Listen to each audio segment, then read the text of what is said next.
Anggota yang pertama yaitu Charlie Nadia.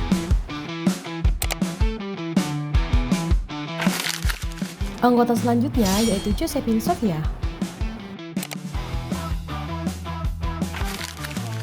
Yang selanjutnya yaitu Anzali Yusra.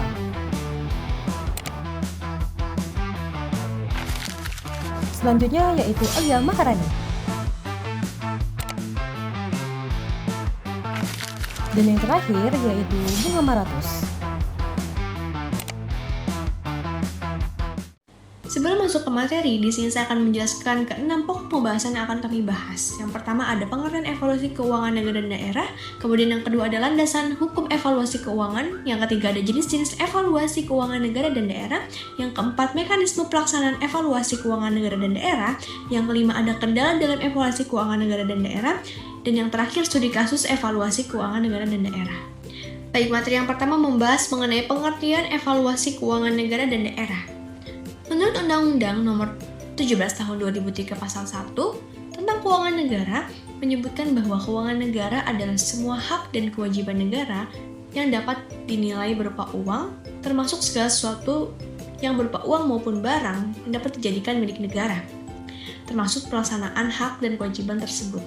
Kemudian kita masuk dalam pengertian keuangan daerah menurut Peraturan Pemerintah Nomor 12 Tahun 2019 Pasal 1 tentang pengelolaan keuangan daerah menyebutkan bahwa keuangan daerah adalah semua hak dan kewajiban daerah yang dapat dinilai dengan uang dalam rangka penyelenggaraan pemerintah daerah termasuk seluruh kekayaan yang dapat dijadikan milik daerah terkait hak dan kewajiban pelaksanaan. Selanjutnya, saya akan membahas mengenai landasan hukum evaluasi keuangan negara dan daerah. Dari landasan evaluasi keuangan negara sendiri, landasan utamanya berasal dari Undang-Undang Dasar 1945, khususnya pasal 23 yang mengatur APBN dan pemeriksaannya oleh BPK. Kemudian Undang-Undang Nomor 17 Tahun 2003 menetapkan prinsip dasar pengelolaan keuangan daerah, termasuk pertanggungjawaban APBN sendiri.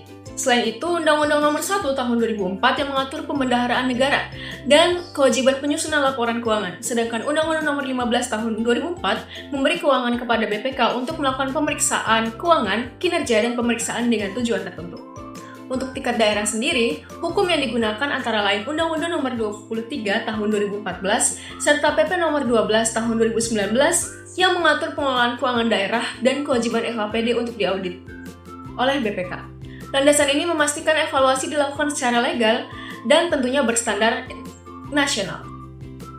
Berikutnya, saya akan menjelaskan jenis-jenis evaluasi keuangan negara dan daerah.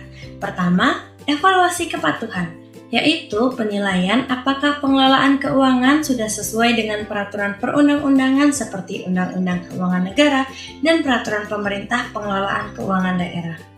Kedua, evaluasi sistem pengendalian intern yang bertujuan untuk memastikan bahwa sistem pengendalian intern berjalan efektif agar mendukung pelaporan keuangan yang andal dan mencegah penyimpangan. Ketiga, evaluasi berbasis risiko. Evaluasi ini memfokuskan pemeriksaan pada area dengan tingkat risiko tinggi agar pengawasan lebih efisien. Dan yang terakhir, evaluasi kinerja.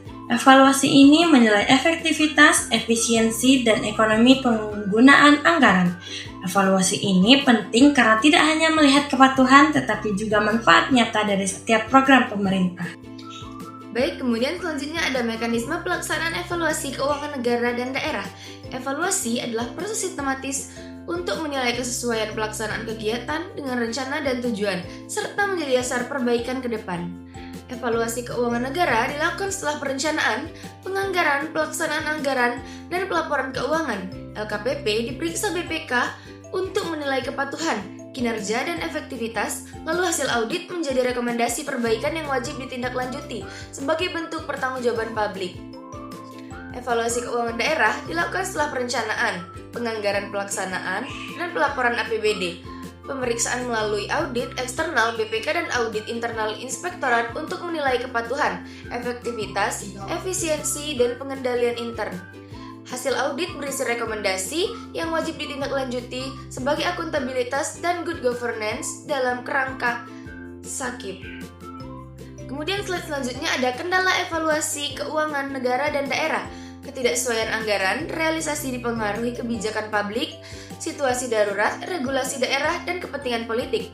Meski sesuai SAP, masih terdapat kendala pemahaman teknis dan lemahnya pengawasan internal. Minimnya keterbukaan informasi dan partisipasi masyarakat melemahkan akuntabilitas. Integrasi Simda Keuangan, Simda Pendapat, dan Bank Daerah belum efektif sehingga memperlambat verifikasi data. Kapasitas SDM yang rendah dan kurangnya dukungan pimpinan juga menghambat proses evaluasi. Yang selanjutnya yaitu studi kasus evaluasi keuangan daerah. Pada studi kasus ini, kita melihat bahwa kinerja fiskal pemerintah Kota Kupang periode 2021 sampai 2024. Nah, hasil evaluasi ini menunjukkan bahwa kontribusi pendapatan asli daerah masih rendah, yaitu hanya sekitar 17-23%. Kondisi ini membuat ketergantungan daerah terhadap transfer pusat masih sangat tinggi. Efektivitas PAD yang awalnya rata-rata 84% juga mengalami penurunan menjadi 74% pada tahun 2024. Sementara itu, efisiensi anggaran berada pada kisaran 96-99%, sehingga ruang fiskal yang dimiliki pemerintah daerah menjadi sangat terbatas. Nah, temuan ini menegaskan perlunya peningkatan PAD, perbaikan dalam pengelolaan belanja, serta pelaksanaan evaluasi yang lebih optimal dan berkelanjutan.